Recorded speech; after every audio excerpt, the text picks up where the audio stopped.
Hey, this is Lizzie Adams doing Activity 2 for a Globalization and Communication class. I read the Economist's article regarding Stockholm, and I'm going to destroy this name, Leicester, and to discuss just some components that we've run over in class. I saw a lot of different things, particularly one of the articles that we read recently regarding the STEM, needing more workers skilled in like digital technology and coding and all of that kind of thing. And we see that it's very evident in the Stockholm article where they're talking about Spotify and that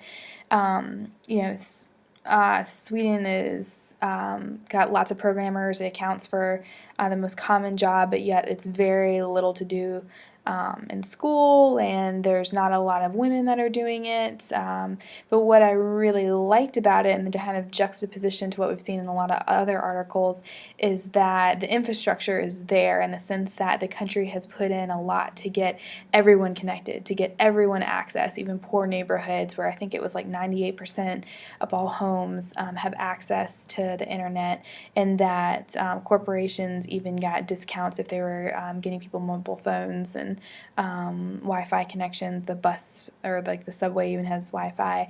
So that was really cool to see that the access was there for people. And now I'm curious to see what is their poverty rate and that kind of thing, because I think it would probably be much better than what we see here. But anyways, so but they're at a point where they're starting to maybe needing to outsource because there just aren't enough of those workers. And I thought it was also cool that the one guy said that he wants the 100,000 refugees to be trained in coding because he says there's not enough talent out there. So they really, the company wanted to keep things localized, but they saw some hurdles in that, so are having to maybe look elsewhere. So that's where kind of what we've seen some of the articles and the idea of outsourcing. But then when we start talking about some of the infrastructural things, there are a couple elements that concerned the guys from Spotify regarding not only schooling but taxation of their workers and kind of access more to housing or affordable housing. So this is interesting because it had implications on legislation. So we talked a little bit about that over the course of this semester.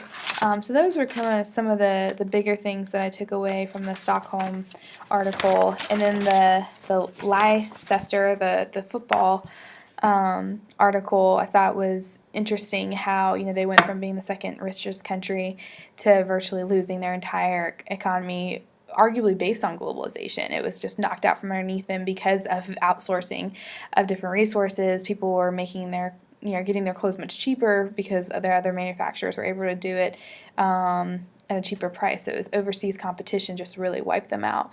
But slowly they've been able to build that back, and they've really kept hold of their cultural and local identity, which is what we've seen from some of the studies in Africa with local media. Is really adhering to what they hold special as far as values and identity, but leveraging globalization and global links to better and boost their own economy. And one of the other things that they mentioned was, even this billionaire who's actually a foreign owner took enough money and time and invested into the infrastructure so that now that football program is going to grow and become much more competitive. So yeah, those are the elements, kind of this idea of movement, legislation, economy, of course, access, all of these things we've covered over the past semester, and it's interesting to see it in real life. So that's my takeaway. Thanks.